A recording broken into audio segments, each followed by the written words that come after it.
is your host, E.I. Smith. Today's date is Thursday, May 2nd, 2019. The time is 8:08 p.m.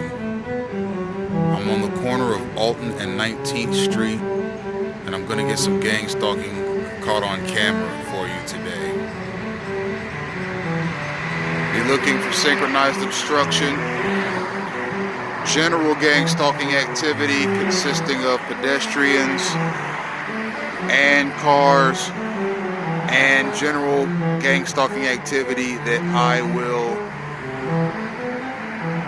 call as I see it, most of which will likely consist of obstruction of the above named gang stalking tactics. Let's go. In my previous video, I spoke about paranormal activity and its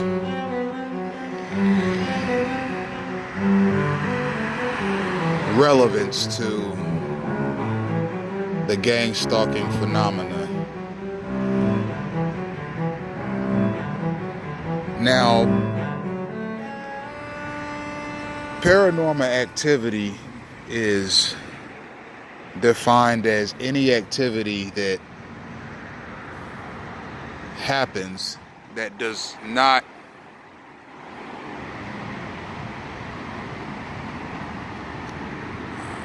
mesh with scientific theory or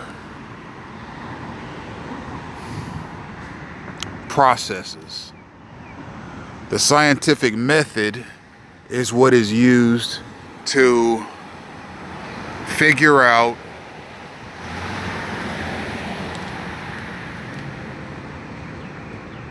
why things happen the way they happen in the physical universe, which is the material universe that we live in.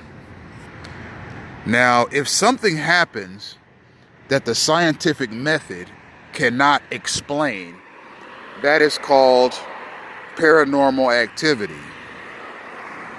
Now, there are agencies that investigate paranormal activity. Something like that would be considered controversial because taxpayers likely wouldn't want their tax dollars being given to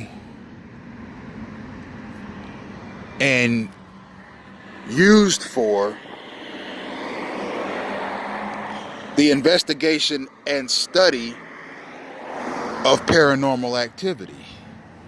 That's generally not the kind of things that taxpayers want to see their money used for. Taxpayers want to see their money used for Social Security, for Medicaid, for other government benefit programs, for infrastructure, for public schools, for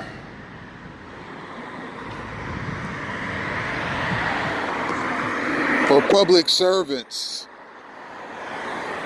that are accessed via the 911 mechanism.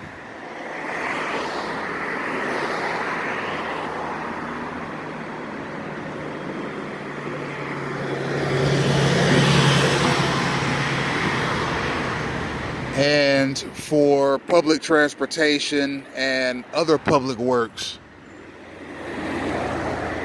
If taxpayers were told $1 trillion of your money is going to the study of paranormal activity, taxpayers would be up in arms. They'd want to know who was behind the legislation, and they would work to have those people removed from office either by impeachment or just not voting for them in the next election. So the investigations of paranormal activity is kept quiet for the most part. And its processes and its methods are secretive.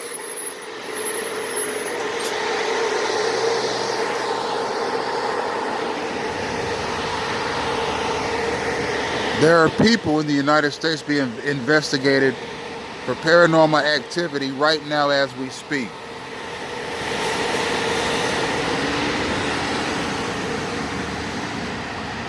And those people will find themselves in a gang stalking campaign as a part of the investigation into their potential paranormal activities. There are people walking the earth right now that are suspected of being extraterrestrial beings. There are people walking the earth right now that are suspected of having extraterrestrial life forms living inside of them. There are people walking the earth right now that are suspected of having been abducted by UFOs. There are people walking the earth right now that are suspected of having some sort of a supernatural link to divine celestial beings. These people will find themselves in a gang stalking campaign, whether or not they like it.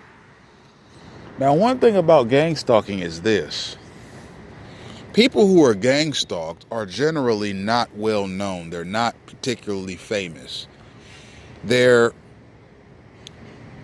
what you would call everyday United States citizens that have just exhibited qualities that some military or federal law enforcement body found to be strange, unique, different,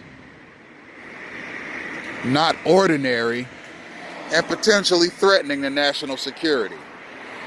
Now, I'm of the mindset that the vast majority of gang stalkers don't realize that they're involved in gang stalking activity.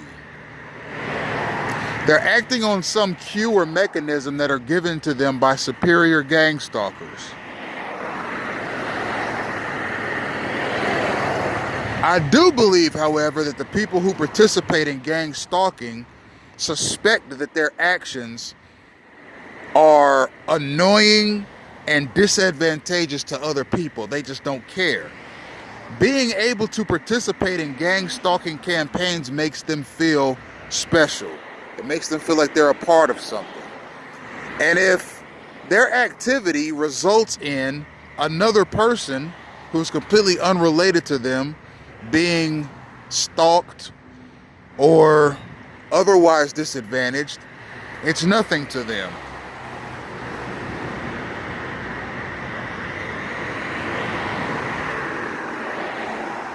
And as of right now, people who participate in gang stalking don't see themselves as gang stalkers, but that's about to change. People are going to wake up to what gang stalking is or whether or not they participate in it.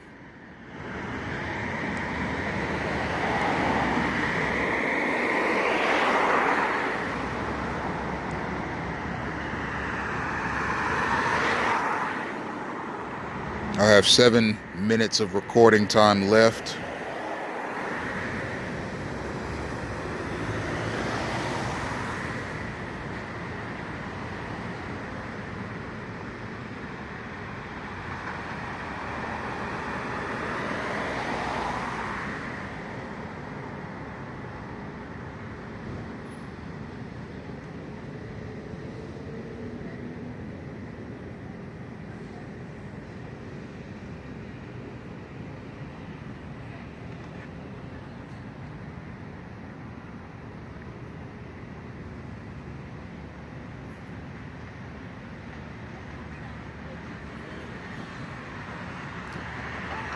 It's quiet, but a targeted individual's surroundings are never quiet for long.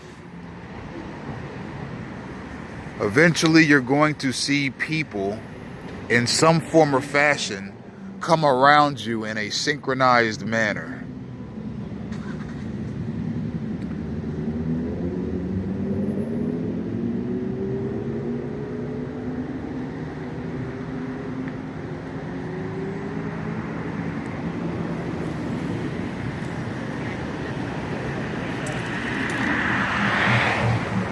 Like I say, a targeted individual is never left alone for long.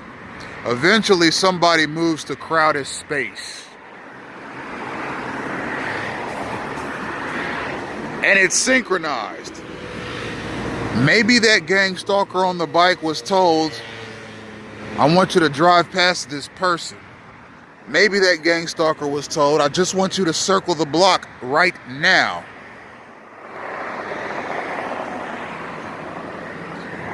Now, if that gang stalker was told just to circle the block and not exactly obstruct the path of somebody, that's still gang stalking. It's gang stalking by proxy. If I know that you pull out of your driveway to go to work every morning at 8 o'clock on the dot, and I scope you out for a couple of months to see what the variations in time are that you pull out of your driveway every morning. Maybe sometimes you pull out of your driveway at 8:03. Maybe sometimes you pull out of your driveway at 7:57. Maybe sometimes you pull out of your driveway at 8:01. At the end of the day, you are going to pull out of your driveway around 8 a.m. every morning, Monday through Friday, for work. Now, if I'm a gang stalker and I'm putting together a file on you so I can have you gang stalked, that's one of the things that I document, is what time you leave every morning for work. So let's say once you've been successfully signed into a full-blown gang stalking campaign, now I get to make moves on you. So the first move I'm going to make on you is I'm going to obstruct your path and make you uncomfortable as you leave for work.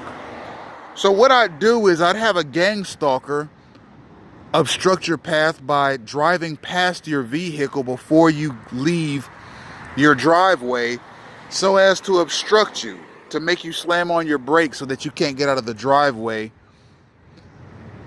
safely and securely. But I won't tell the person, listen, there's a person lives at 1111 Main Street. He leaves every morning at 8. I want you to be in front of his house at 8 a.m. sharp. And I want you to drive past his driveway and make no compromise on your direction. Just drive straight past his driveway, whether he's exiting or not. It's not that easy. And it's not that plain for the gang stalker. A gang stalker can be told by a superior gang stalker, listen, I want you to circle the block of 1111 Main Street around 7:58. So what'll happen is, by the time 8 a.m. rolls around, that gang stalker will be in front of your driveway as you're trying to leave. But they were not told to stalk you specifically. They were just told to circle your block at a certain time so that you would feel obstructed as you tried to leave. You see, they're not saying stalk this man individually. They're saying stalk his surroundings, so when he tries to move about, he'll run into you. You see, it's gang stalking by proxy.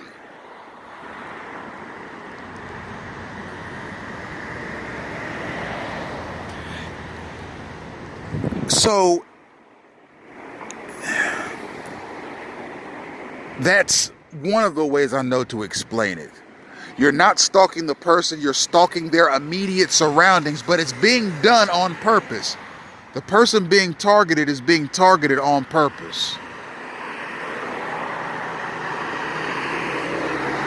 There's a police vehicle.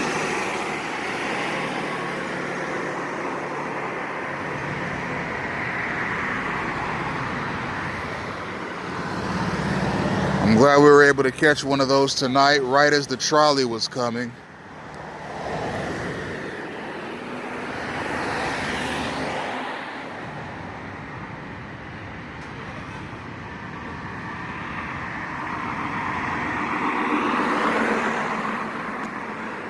Anyhow, a target is stalked directly and indirectly by the gang stalkers. Okay? If I tell somebody, if I know that you leave school every day at 1:30 for lunch and that you're at the bottom of the stairs of your particular hall at around 1:32, and I tell a group of gang stalkers, okay, I want you guys to go upstairs in Hall A at 1:31 exactly, who are they going to run into? They're going to run into you. I can stalk you by stalking your surroundings, and if it's deliberate, then it's the same as stalking somebody directly. You see, it's multifaceted, and a targeted individual is staged. These are military exercises, and they're designed to harass and annoy endlessly.